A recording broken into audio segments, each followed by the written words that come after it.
अभी हम लोग जीपीसीआर एड्रेनालिन का सेकेंड लेक्चर देख रहे हैं, सेल सिग्नलिंग के 5वें लेक्चर में। और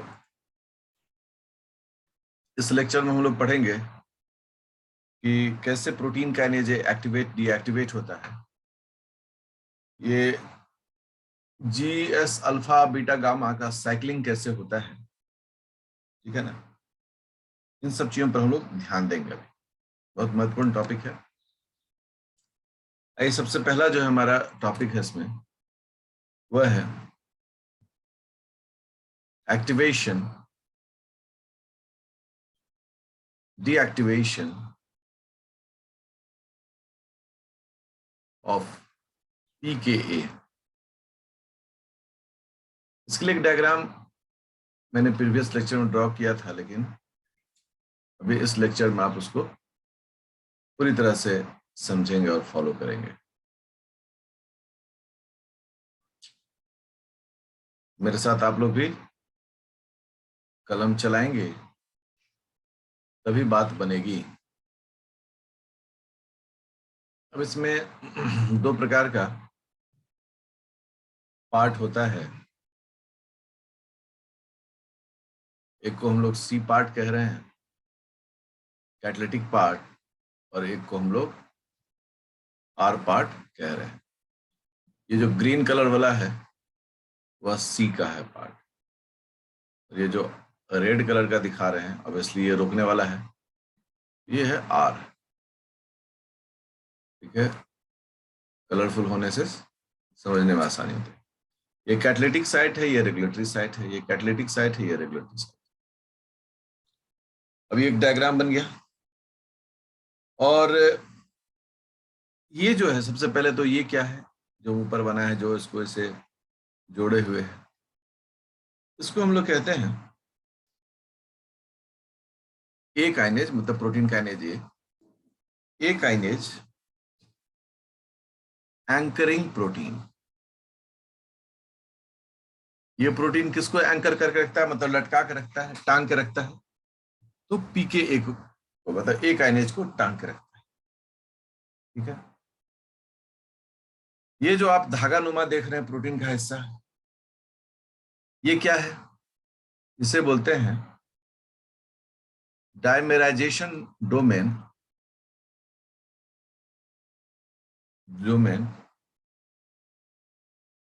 ये डायमेराइजेशन डोमेन है ऑफ पीकेए, प्रोटीन काइनेज का डायमेराइजेशन। देखिए, एक ये है और दूसरा ये है, ये डायमेराइजेशन डोमेन है। ठीक है, अब C stands for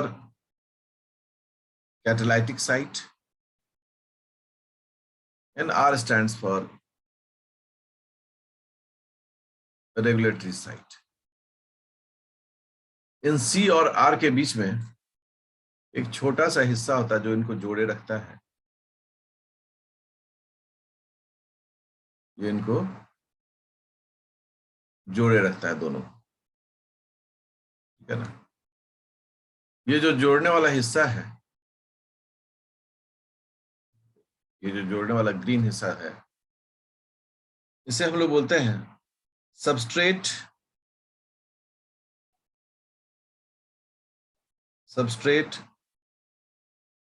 cleft. Cleft मतलब दोनों के बीच में है। ठीक है, ये सबस्ट्रेट रिंग क्लेफ्ट रैदर कहलाता है, रिंग क्लेफ्ट। ये इस प्रकार से ये स्ट्रक्चर आपको दिखाई दे रहा है। अब पीकेए को कौन एक्टिवेट करता है, हम सब जानते हैं कि पीकेए जो है अभी इनएक्टिव है। अभी पीकेए जो हो जाएगा वो एक्टिव हो जाएगा। इसके लिए यहां पर क्या चाहिए, इसके लिए चाहिए CAMP। बढ़िया है, CAMP चाहिए होता है। अच्छा, एक जो ये आप एक जो देख रहे हैं, डोमेन देख रहे हैं, इसमें CMP के दो बाइंडिंग डोमेन होते हैं। ये जो है two binding domains of CMP। तो एक में 2 है तो 2 मिलाकर 4 हो जाएगा। अब देखिए कैसे एक्टिव होता है।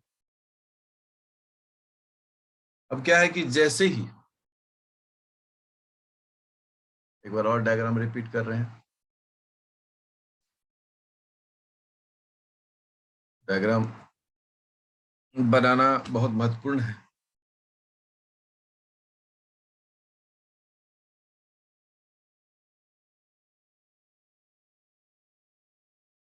ठीक है, और इसके साथ अब कौन बचा हुआ है?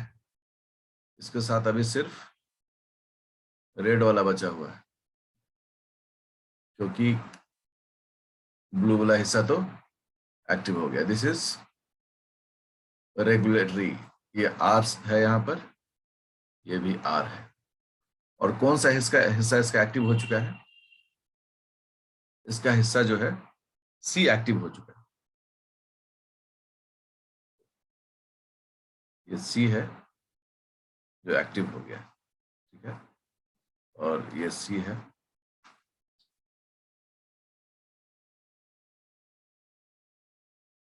ये C है, ये भी एक C है।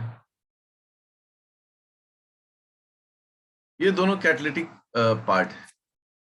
C कैटालिटिक साइट, और ये जो है इसमें सबस्ट्रेट बाइंडिंग डोमेन है। कोई भी एंजाइम होता है तो एंजाइम में क्या होता है? सबस्ट्रेट बांधने के लिए डोमेन साइट चाहिए, ये C साइट। अब आप देखें, यहां पर 2 साइट है CMP के लिए, यहां पे 2 साइट है CMP के लिए। अब यहां हमको क्या देखने को मिल रहा है कि 2 CMP आकर यहां बाइंड हो गया, एक CMP यहां बाइंड हो गया, एक CMP यहां बाइंड हो गया, तो 2, फिर एक CMP यहां बाइंड हो गया और एक CMP यहां बाइंड हो गया। इसका मतलब 4 CMP मॉलिक्यूल चाहिए एक PKA को एक्टिवेट करने के लिए। मतलब PKA जो अभी इनएक्टिव है, उसको 4 CMP चाहिए, है ना, 4 मॉलिक्यूल ऑफ CAMP, तब ये PKA क्या होगा? एक्टिव होगा। तो सीधी बात, अब ये चारों CMP यहां जुड़ा हुआ है। अब आपका क्या हो गया? PKA एक्टिव हो चुका है। PKA क्यों एक्टिव हो गया? क्योंकि इसका एक्टिव साइट जो है वो फ्री हो गया। ये साइकिल्ड प्रोसेस है, काम करेगा फिर वापस जुड़ जाएगा, फिर CMP वापस चला जाएगा। अब सोचो कि इस PKA का कोई सबस्ट्रेट हो, वो सबस्ट्रेट आके से जुड़ गया, ठीक है ना। ये जो डायग्राम बना रही है सबस्ट्रेट ऑफ PKA का सबस्ट्रेट है। और उसके बाद इस सबस्ट्रेट में 2 सबस्ट्रेट था,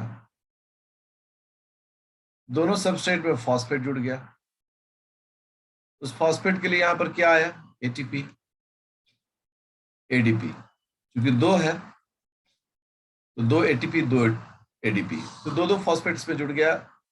अब ये सबस्ट्रेट एक्टिव हो गया, सबस्ट्रेट एक्टिव। ये जो सबस्ट्रेट है वो, उसका नेचर क्या है? प्रोटीन है, या प्रोटीन सबस्ट्रेट। जैसे ही इसमें सबस्ट्रेट जुड़ गया, वैसे ही अब क्या होगा? यहां से ये सबस्ट्रेट हट जाएगा, और यहां से हटते ही वापस ये जो C साइट है, देख रहे हैं आप, ये वापस जाके कहां जुड़ जाएगा? R साइट के साथ, ठीक है, यहां जुड़ जाएगा। CMP क्या होगा?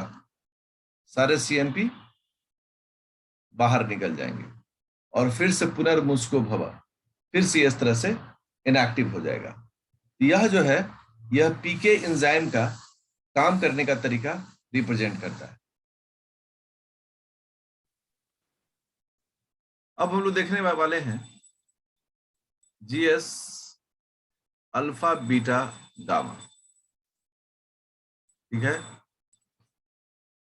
अ ट्राइमेरिक प्रोटीन। ट्राइमेरिक प्रोटीन का मतलब क्या होता है? इसमें 3 सब यूनिट होते हैं, alpha, beta, gamma. GS stands for stimulatory.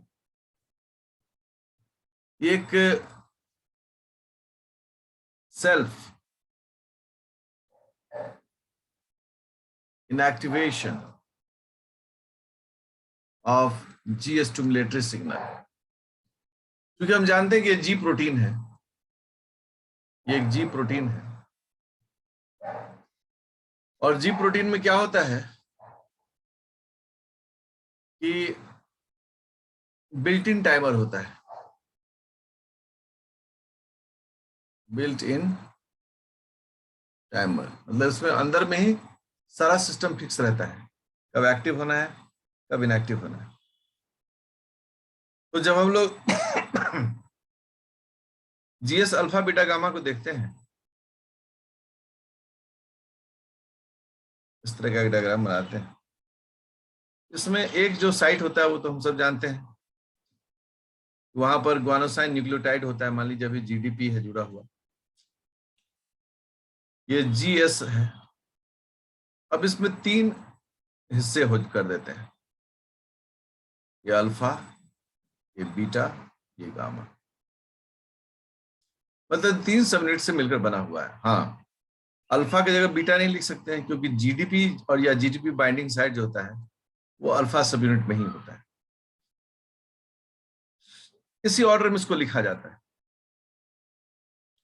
अब देखिए, ठीक है, आप लोग डायग्राम बना रहे होंगे। ये जीएस अल्फा सबयूनिट है, ये जीएस बीटा सबयूनिट है, जीएस गामा सबयूनिट। जैसे ही जीपीसीआर इसको एक्टिवेट करता है, ठीक है ना, जैसे ही, देखिएगा, जैसे ही जीपीसीआर एक्टिवेट्स, वो इसको सिग्नल देता है। सिग्नल देते ही इसमें से अल्फा और बीटा, गामा और बीटा जो है यह टूट जाता है। हाँ? और जो जीएस अल्फा था उसमें अब जीटीपी बाइंड हो जाता है। ये सब जानते हैं कि ये जो बाइंडिंग होता है वो किसके कारण होता है? एक्सचेंज फैक्टर कारण, जिसमें जीटीपी जुड़ता है और जीडीपी बाहर निकलता है। एक बेसिक डायग्राम है, ठीक है। अब जीएस अल्फा ने क्या किया? जीएस अल्फा ने स्टिमुलेट कर दिया किसको? स्टिमुलेट्स ये एडनाइलेट साइक्लेज को, एडनाइलेट साइक्लेज एंजाइम। फिर ये अपना सीएमपी, ये अपना काम में आगे बढ़ गया। लेकिन इसको स्टिमुलेट करने मात्र से जीएस अल्फा का काम जो है वो खत्म हो गया। और अब जीएस अल्फा जो है उसको क्या होना है? इनएक्टिव होना है। देखिए जीएस अल्फा। अब ये बीटा गामा और जीएस अल्फा सब आपस में मिलकर फिर से एक बार क्या होता है? जीएस अल्फा बीटा गामा हो जाता है। ये साइक्लिन प्रोसेस है, ये होता है इसका साइक्लिन प्रोसेस। ये अभी इनएक्टिव है, ये अभी एक्टिव है। इसने स्टिमुलेट कर दिया एडनाइलेट साइक्लेज को, उसका काम खत्म। अब ये इनएक्टिव होने के लिए चल पड़ा, फिर ये आपस में जुड़ जाते हैं। ये सभी जो होते हैं ये कंट्रोल्ड और ऑर्गेनाइज्ड वर्क है। मतलब ये सारा काम जो होता है वो बहुत ही सिस्टमैटिक काम होता है, रैंडमली ये काम नहीं होता है, ठीक है। तो इस चीज को आपको समझना चाहिए।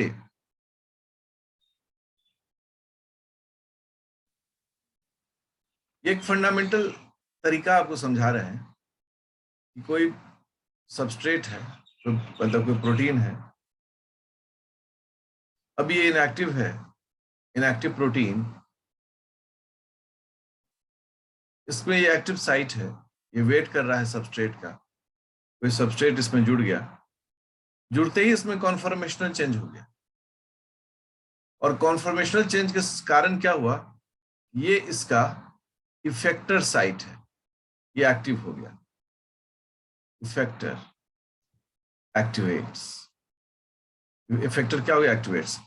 पहले ये पूरा का पूरा साइट क्या था, ये पूरा का पूरा साइट जो था वो अंदर था, ठीक है ना, ऐसे सब पूरा का पूरा साइट अंदर था। अभी जैसे ही सबस्ट्रेट से जुड़ा, ये सब बाहर निकल गया, ये सभी क्या हो गया, बाहर निकल गया। जैसे ही वापस ये सबस्ट्रेट निकलेगा बाहर,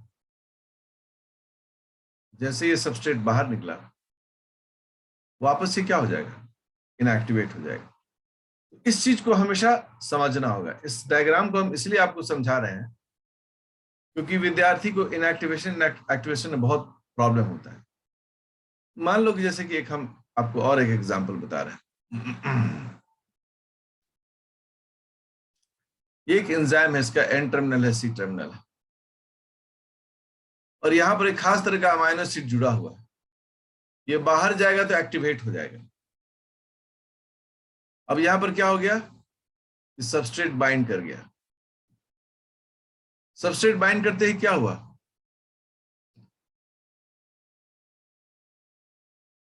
इंटरनल से ये जो है ये बाहर की ओर एक्सपोज हुआ। एक्सपोज होते ही ये अपना सिग्नल देना शुरू कर दिया। साइंस में इस घटना को समझना बहुत जरूरी होता है। हम लोग क्या होता है, नॉर्मली थ्योरेटिकली पढ़ते रहते हैं, उसको देखते रहते हैं। मेरे दिमाग में एक डायग्राम डेवलप होना चाहिए, एक थिएटर माइंड जो है ना वो क्रिएट होना चाहिए। क्या कैसे कर रहा है कि एक्टिवेट हो गया, इनएक्टिवेट हो गया, आखिर हुआ क्या। जैसे ही ये बात हमारी समझ में आने लगती है, अच्छा मतलब जुड़ते ही उसमें कॉन्फॉर्मेशनल चेंज हो गया और उसके कारण कुछ ऐसी चीजें बाहर निकल आई, बस झंझट खत्म। साइंस समझने पर जोर देता है। आप जितना समझेंगे उतना ये बढ़िया रहेगा। आप लोग देखते होंगे कि ये जो जी प्रोटीन है, मतलब जीएस अल्फा बीटा गामा, ये जीएस अल्फा बीटा गामा ऐसे मेम्ब्रेन में जुड़ा हुआ रहता है, ठीक है ना, ऐसे मेम्ब्रेन में ये जुड़ा हुआ रहता है। अब हमारे मन में सब में सवाल आता होगा कि मेम्ब्रेन में तो फॉस्फोलिपिड्स हैं, मेम्ब्रेन में तो फॉस्फोलिपिड्स है, यहाँ तो सब फॉस्फोलिपिड होगा, ऐसे फॉस्फोलिपिड होगा, ठीक है ना, इस तरह से फॉस्फोलिपिड होगा, फॉस्फोलिपिड में ही धंसा हुआ है। ओके, अब ये जो फॉस्फोलिपिड है वो उसके बारे में हम सब जानते हैं कि ये उसका नॉन पोलर टेल है, टेल ऑफ फैटी एसिड है, फैटी एसिड का नॉन पोलर टेल है। तो ये जो जीएस अल्फा है, अल्फा बीटा गामा, ये किसके साथ चिपका हुआ रहता है। यहाँ पर ये विचार दिमाग में आया तो मैंने कहा इसको बता दो।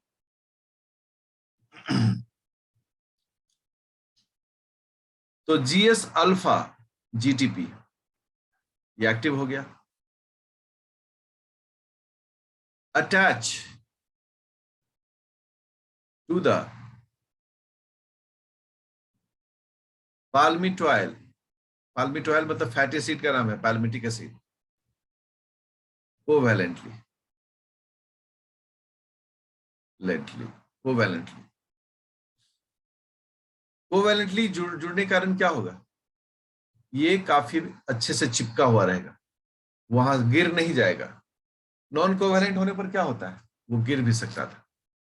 तो इस प्रकार से फैटी एसिड जो है वो इसके नजदीक जो होगा वो सभी फैटी एसिड कौन सा रिच होगा, पैल्मिटिक एसिड, पैल्मिटिक एसिड ये रहेगा, इसका फॉर्मूला है CH3CH2 का होल 14 COH। ये वाला जो फैटी एसिड है ना, ये यहाँ पर ज्यादा रहेगा और इसी की मदद से जीएस अल्फा जो है वो जुड़ा हुआ रहता है। ये एक समझ में विकसित करने वाली बातें हैं। चलिए अब आगे आते हैं कि एड्रेनलिन जो है, एड्रेनलिन का एक इफेक्ट है, रिस्पांस है। और रिस्पांस क्या है? Production of great amount of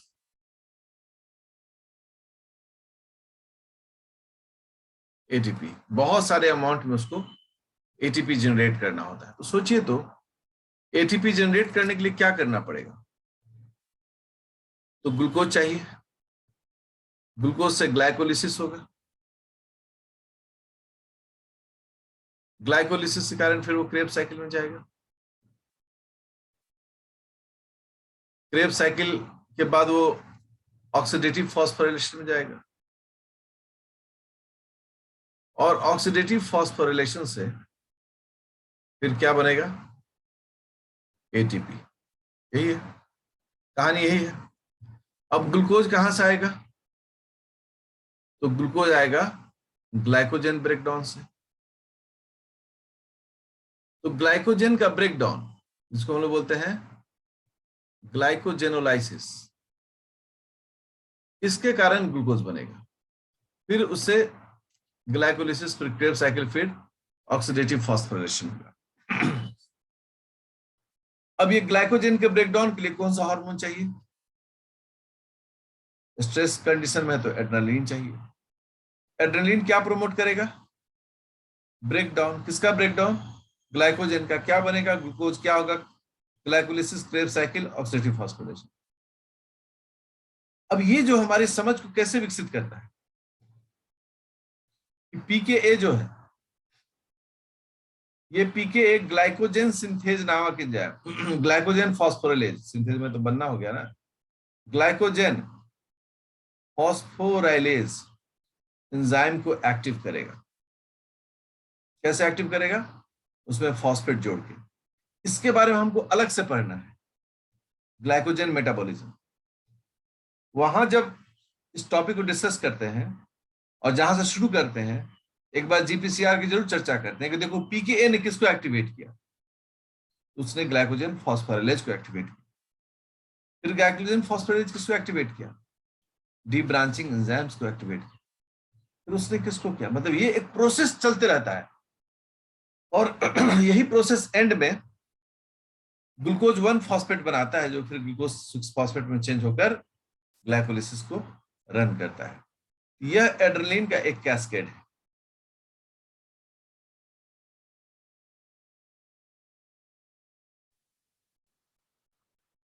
ये सभी एंजाइम्स हैं, प्रोटीन्स हैं, जिनको पीके एक्टिवेट करता है। और अगले लेक्चर में हम लोग देखेंगे कैसे इनहिबिटरी काम होता है।